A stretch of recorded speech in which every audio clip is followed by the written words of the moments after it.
Kumusta mga idol? Yan, sana masaya kayo ngayon tulad ni BJ. Sobrang saya kasi mukhang malaki yung kanyang baon. Hehehe. For today's video nga pala, pupunta tayo ng Tugigaraw kasama ang nanay ko para mamasyal konti. Siyempre, joke lang yung mamasyal mga idol. Sinamahan ako ng nanay ko sa hospital para sa aking ultrasound. So sobrang haba ng pila mga idol kasi sobrang daming tao. So natagalan kami at ginutom ng sobrang sobra. Kaya sabi ng nanay ko, kakain daw kami sa McDo. At yun, natapos din. So ginawa namin, binilasan namin maglakad. Pero yung pila sa McDo, sobrang sagad. Naku po. Kaya ang ending, ay lonely si mother dear.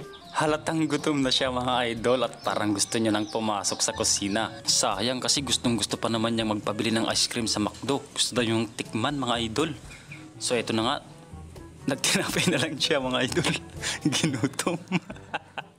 Imbes kasi na gusto niyang kumain ng malamig idol, inorderan ko siya ng mainit na pansit. So ayan, at dahil bawal sa atin ng lechon kawali, binigay natin sa kanya yung order ko. So yan, meron siyang itlog at meron ding lumpia. Crispy pa. So unang higop ni Nanang, yan, mainit-init. Unang subo ko din, wow, talagang sulit. Panoorin nyo mga idol. Panoorin nyo. Yan. Yan. Nagkikipaglaban siya sa lumpia mga idol. Oh. Tingnan nyo, isa pa. Sinawsaw niya pa sa sabaw ah. Lalong lumambot yung lumpia mga idol. Isa pa. Sinawsaw niya sa toyo na may soka na may chili mga idol. Tingnan nyo. Inulit pa. Pero ang totoo mga idol, wala na talagang ngipin si Nanang. Yan, nakapustiso na lang siya. Kaya ayun. At yung lumpia mga idol, medyo nahanginan na kaya medyo makunat-kunat na rin konti para sa kanya. Pero sobrang sarap talaga ng timpla mga idol ng lumpia. At syempre yung pansit. Isa sa mga paborito ko dito idol ay yung kanilang sabaw na talaga namang napakainit at napakasarap. Kaya bawat higop mo talagang sulit. Yan mga idol oh, nanginginig-nginig na ako dyan kasi medyo gutom na. Tingnan nyo yung mga subo ko mamaya. Yan, naglalakihan na mga idol. At syempre hindi rin nawawala yung paborito nating sili tuwing kumakain tayo ng pansit mga idol. Kasi ito yung lalong nagpapasarap.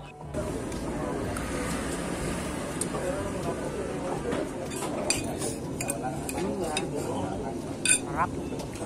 Ang sabaw ay napakainit.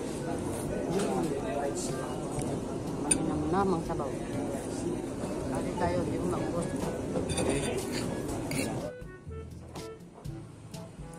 At dahil hindi na kayang ubusin ni Nang yung pansit niya, ay ibinigay niya sa akin yung iba.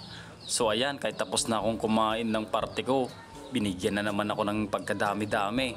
Wala tayong ibang choice kundi ubusin. Di ba Boy Tapyas, mahilig ka sa pansit? Sige, kaya mo yan. Ubusin mo yan. Takaw, di ba? Sige, nilinis pa yung pinggan. Pati yung baso mga idol talagang walang itinirang laman. Ang takaw, boy. Yan, at inuubos na ni Nang yung kanyang sabaw. At yung pansit, pinipilit niya ring ubusin katulad ko. Kaso mga idol, umayaw din si Nang kasi di na kaya. Nagpahinga muna kami ng matagal bago pumunta ng terminal. At sa terminal, may nakita akong ice cream. Yun. At dahil naalala ko na gustong kumain ng ice cream kasi mainit ang panahon, yan, dinalhan ko siya ng ice cream. At pagpasok ko ng van, napakadilim. At nang lumiwanag, yun, ngiti yung nakita kong maliwanag mga idol. Napagbigyan yung gusto niyang kumain ng ice cream. Hindi nga lang sa McDo. Pero syempre, laging may next time.